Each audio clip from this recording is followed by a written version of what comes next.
안녕하세요. 김태원의 현명한 투자자 방송 시작하겠습니다. 이번에는 한솔 케미칼에 대해서 좀 말씀드리겠는데요. 한솔 케미칼은 기본적으로 소재 회사입니다. 그리고 이제 과산화수소를 우리나라에서 그 시장 점유율 1위를 하고 있는 업체인데요. 이 과산화수소는 다양한 분야에서 쓰이는데 반도체 세정 분야와 디스플레이 식각 분야에서 많이 쓰입니다. 한솔케미칼이 삼성순화라는 회사를 통해서 삼성전자의 반도체 세정액용으로 제품을 납품하고 있고, LCD 식각용으로는 한솔케미칼이 솔브레인이나 ENF, 동진 세미캠이랑 거래를 하고 있습니다. 여기를 통해서 LG 디스플레이에 납품을 하고 있죠. 삼성전자나 이 LG 디스플레이 모두 대량으로 소비하는 그 공장들이기 때문에 한솔케미칼의 이 과산화수소는 안정적인 거래처를 잡고 있다고 볼 수 있습니다. 근데 요즘 들어서 이 한솔케미칼의 주가가 다시 반등세를 나타내고 있는 건 바로 이 실리콘 음극재 때문에 그렇습니다.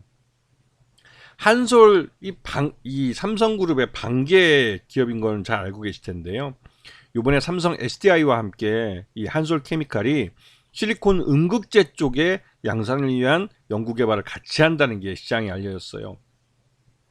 그러면서 이 한솔케미칼이 삼성 SDI를 통해서 이 전기차 업체들에게 이 음극재 소재를 이제 공급할 수 있게 되는 거죠. 근데 삼성 SDI는 최근 들어서 이 아우디나 BMW, 리비안 같은 이제 스타트업뿐만 아니라 이 GM에 대해서 북미 공장을 합작으로 이번에 건설을 하기로 했습니다. 그래서 이 미국에도 삼성 SDI가 직접 이제 GM과 합작으로 이제 공장을 짓게 되는데요. 그렇게 되면 삼성 SDI의 원통형 배터리에 대한 수요가 아주 급증할 것 같습니다. 그러면 한솔 케미칼이 납품하는 음극재도 동반해서 늘게 되는 거죠. 이 한솔 케미칼의 주 제품은 이 반도체와 디스플레이 들어가는 과산화수소입니다. 그 두 개의 매출액의 거의 70% 정도를 차지하고 있고요. 그다음에 수익이나 매출이나 이 순이익은 매년 안정적인 흐름을 보여주고 있습니다. 이러한 그 실적이 꾸준한 상태에서 이 2차전지 쪽에 들어가는 음극재를 이제 소재를 만들게 되면 삼성 SDI를 통해서 이 납품하는 게 고스란히 실적의 점프업이 일어나는 거죠. 최대 주주는 그 15% 정도, 그 조동혁 회장하고 그 일가 친척들 다 합쳐도 한 15.02% 정도밖에 되지는 않습니다.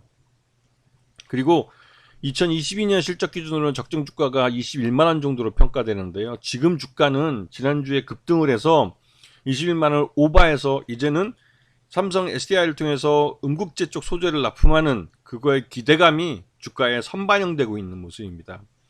지금 시장에서는 이 2차전지 소재 쪽에 관련된 종목들이 대거 강세를 나타내고 있는데요. 이게 이제 미국의 그 인플레이션 감축법의 세부 사항에서 우리 한국이 주로 쓰고 있는 이 소재 쪽에 들어가는 원재료들이 그 부품으로 그 분류되지 않고 이 다른 뭐 누리나 이런 그 부품으로 평가되지 않기 때문에 이 규제에서 벗어날 수 있게 되는 거죠. 그래서 그 덕분에 이 소재 쪽에 있는 업체들이 대부분 다 강세를 나타내고 있는 겁니다. 최소한 올해하고 내년까지는 이 2차전지 쪽 소재에서 미국이 딴지를 걸지 않을 거라는 게 그 대세고, 그러다 보면 관련돼서 이 생산하는 그 공정이나 이런 것들을 바꿀 필요가 없기 때문에 기존에 납품하던 방식 그대로 납품을 하면 됩니다. 그러면 꾸준히 실적은 늘어나게 되죠. 최소한 2025년까지는 2차전지 배터리, 특히 이제 전기차 배터리에 대해서는 수요가 꾸준히 늘어나면서 2025년이 지나야 일단 일시적인 공급 과잉이 나타날 수 있다는 그런 시장의 견해들이 있기 때문에 최소한 올해 2023년과 2024년에는 이 삼성 SDI를 통해서 GM이나 이런 그 외국의 그 완성차 업체들한테 전기차 2차전지를 납품하게 되면 여기에 관련된 업체들은 실적이 점프업할 가능성이 크죠. 근데 최근 들어서 삼성 SDI랑 거래하는 업체들의 이 주가가 강하게 움직이고 있는데요. 이거는 LG 엔솔과 그러니까 SK온이 현대차와 기아와 거래를 하는데, 현대차와 기아가 올해하고 내년 상반기까지는 미국 내에 전기차 수출을 못하게 된 그런 상황이 좀 있습니다. 인플레이션 감축법 때문에 미국 내에서 전기차를 생산하지 않으면 보조금을 받을 수 없기 때문에 가격 경쟁력이 없죠.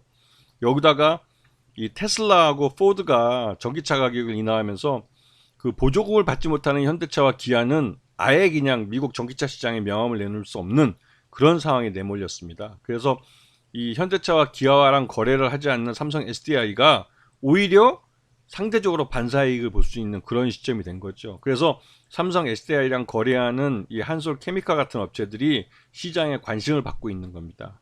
이런 부분들을 잘 보시면서 2차 전지 이 소재 분야에 있는 업체들도 서로 차별화되고 있다는 것을 이제 구분해서 확인할 수 있어야 되는 거죠. 아시겠죠? 자, 오늘 방송 여기서 마치겠습니다. 감사합니다.